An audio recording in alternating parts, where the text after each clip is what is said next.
Ils s'aimaient d'un amour sincère, silencieux, profond.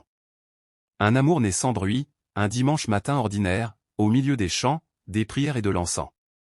Personne n'aurait pu imaginer que cette rencontre, qui semblait bénie dès le premier regard, deviendrait plus tard l'une des histoires les plus troublantes de leur communauté.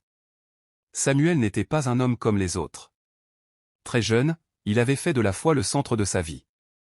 Il ne manquait jamais un culte, participait aux activités de l'Église, et beaucoup disaient déjà de lui qu'il deviendrait un jour un guide spirituel. Naomi, elle, était connue pour sa douceur et son engagement. Elle chantait dans la chorale, aidait les plus faibles, et portait dans son regard une paix rare, presque surnaturelle. Le jour où leurs yeux se croisèrent, quelque chose se passa. Ce n'était pas une passion brutale, mais une connexion subtile, profonde, presque spirituelle. Très vite, ils commencèrent à parler après les cultes, à prier ensemble, à partager leurs doutes, leurs rêves et leurs blessures. Leur amour grandissait lentement, mais solidement, comme un arbre planté près de l'eau. Pourtant, plus leur relation avançait, plus une étrange tension s'installait. Chaque fois qu'ils évoquaient le mariage, un obstacle surgissait. Un malaise pendant la prière. Un rêve troublant. Une parole étrange prononcée par un ancien de l'Église. Certains murmuraient déjà. Ce lien n'est pas approuvé par Dieu. Samuel refusait d'y croire. Comment un amour né dans la maison de Dieu pourrait-il être mauvais? Naomi, elle, commençait à douter. La nuit, elle priait en silence, demandant à Dieu de lui montrer la vérité, même si cette vérité devait lui briser le cœur.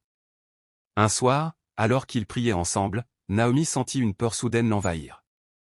Elle interrompit la prière et fondit en larmes. Samuel, j'ai l'impression que Dieu me demande de faire un choix. Ces mots marquèrent le début d'une période sombre. Samuel jeûnait, priait, cherchait des réponses. Mais plus il priait pour que leur amour soit confirmé, plus le silence semblait lourd. Naomi, de son côté, faisait des rêves répétitifs, elle marchait vers un avenir lumineux, mais devait laisser quelqu'un derrière elle. La communauté commença à parler. Certains encourageaient le couple, d'autres les mettaient en garde. Dieu ne bénit pas toutes les relations, même celles qui semblent pures, disait-il. Le moment décisif arriva une nuit. Naomi pria seule, le cœur serré.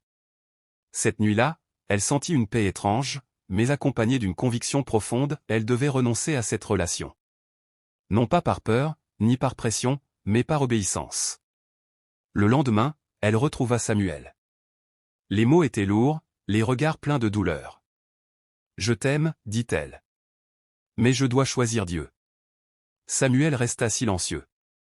Ce jour-là, il comprit que l'amour, aussi fort soit-il, ne devait jamais remplacer la foi. Ils se séparèrent sans cri, sans colère, mais avec des larmes et une douleur indescriptible. Les années passèrent. Chacun suivit son chemin. Samuel devint un homme respecté, profondément ancré dans sa foi.